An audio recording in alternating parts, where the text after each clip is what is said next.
అదే గురువుగారు. అయితే ఇక్కడ చాలామంది విమర్శ కూడా నడుస్తుంది. అది ఎలా అంటే అది లేకపోతే అనుకోవాలి. అదే గురువుగారు. ఇంట గెలిచి రచ్చ గెలవాలి అని చెప్పని అంటారు కదా పెద్దలు ఎప్పటినుంచో.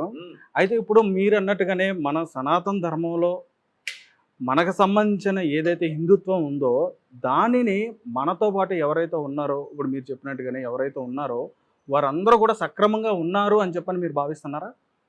మన బంగారం బాగుంటే ఎవరినో మనం అనక్కర్లేదుగా. మరి ఇక్కడ మన బంగారమే బాలేదు కదా గురువుగారు. దాని సరి బంగారం బాగోకుండానే మనం ఇతరులను కూడా విమర్శిస్తున్నాం. కాదు, అసలు ఇతరులు ఎవరున్నారు చెప్పు. ఇతర మతస్థులు కూడా చూపించు. ఇప్పుడు మన ఇతరుడా కాదు గురువుగారు. ఇతరులా ఇప్పుడు మన దాంట్లో వచ్చేటప్పటికి నువ్వు చెప్పు, నువ్వెవరు? మన మతాన్ని పూజిద్దాం. నువ్వెవరు? మన మతాన్ని కాదు, నువ్వెవరు? నేను హూ ఆర్ యు అని అడిగాను. నువ్వెవరు? నేను ఒక మనిషిని. ఇప్పుడు నీ ఆక్యుపేషన్ ఏంటి? నీ వృత్తి?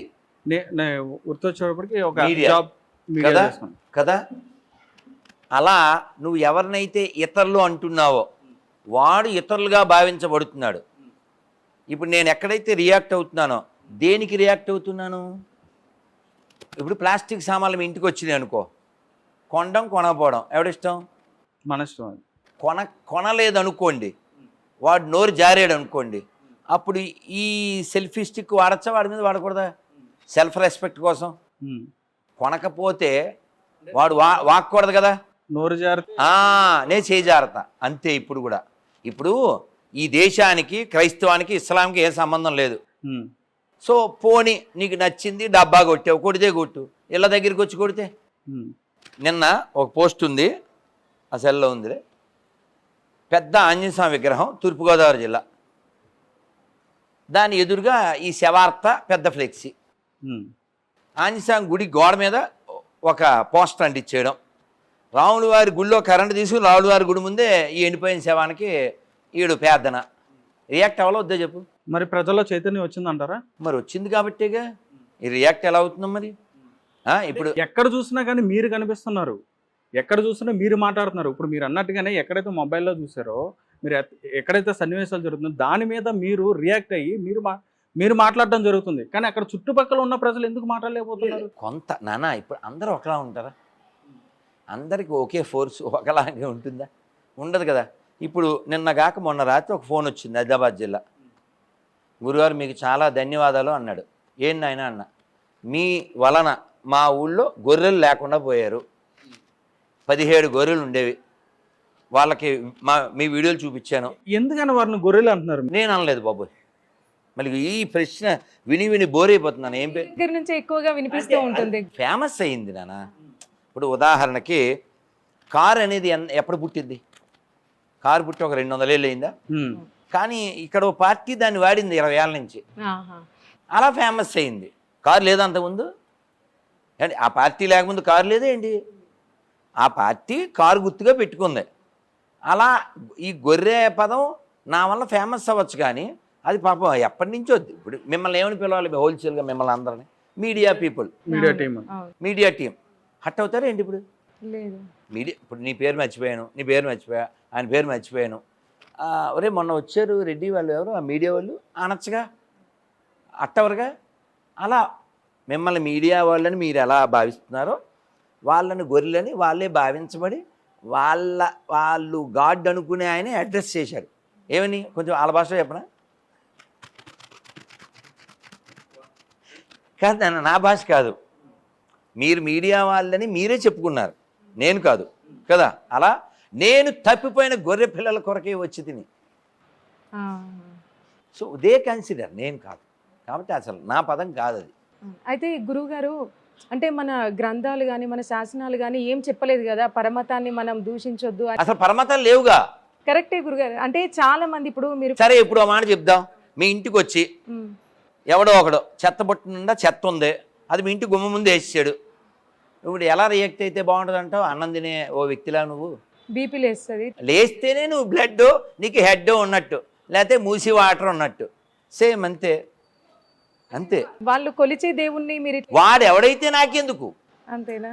వాడు ఎవరినైనా కొలవమను, కానీ వాడే కరెక్టు, వాడే గాడ్డు అన్నప్పుడే రైద్దా రాడ్డు అనాల్సి వస్తుంది. మీ నాన్నగారు ఎవరు నాకు తెలియదు, మీరు అరగంట చెప్పండి మీ నాన్నగారి గురించి, వింటాం. సరే బోర్ కొట్టినా వింటాం. మీరు మీ నాన్నగారి గురించి చెప్తూ ఏం పేరు నాన్న? శ్యామ్. శ్యాము మా నాన్నతో పోలితే వీళ్ళ నాన్న వేస్ట్ అని మొదలెట్టావు అనుకో, ఇప్పుడు నువ్వు చెప్పినట్టు బీపీలు వేస్తున్నా లేదా? అంతే. ఇప్పుడు వాళ్ళు 2 చెక్కల మీద ఒక 3 మేకులు కొట్టిన ఒక ఎండిపోయిన శవాన్ని గాడ్ అని అనుకుంటున్నారు. లెట్ దెమ్, మాకే అబ్జెక్షన్ లేదు. కానీ ఇళ్ళ దగ్గరికి వచ్చి మావోడే బాసు నమ్మకపోతే లాసు అన్నారు అనుకోండి, అప్పుడు రైద్దారాడా అనాల్సి వస్తుంది. అందుకని మనం రియాక్ట్ అవుతున్నాను నాన్న, అంతే. మనం రియాక్ట్ అవుతున్నాం అంతే. చాలామంది ఇంకోటి ఏంటంటే దురదృష్టం, అసలు బైబిలు, ఖురాను, భౌతికత ఎవడో చదవడు, ఇంక్లూడింగ్ యూ. జీరోస్. చివరికి పాస్టర్లు కూడా అంతా. ఇప్పుడు అడుగుదాం, ఎవరైనా ఫోన్ చేయనా? గోరికి ఎవరికైనా ఫోన్ చేయనా? అవును, అంటే పాస్టర్స్ ని మీరు ఒక 26 ప్రశ్నలు అదే తీసా ఇద్దామని. 13టికి సమాధానం చెప్పినా నేను ఒక ₹1,00,00,000 ఇస్తా అని మీరు అన్నారు కదా. 13 3 చెప్పమని చూద్దాం. అదే అంటే ఆ ప్రశ్నలు ఏంటివి అని. అందుకే తల్లి ఇస్తున్నాను రా. అంటే మీరు అన్నట్టుగానే మీరు ఎలా అయితే 26 ప్రశ్నలు అడుగుతున్నారో అలాగే.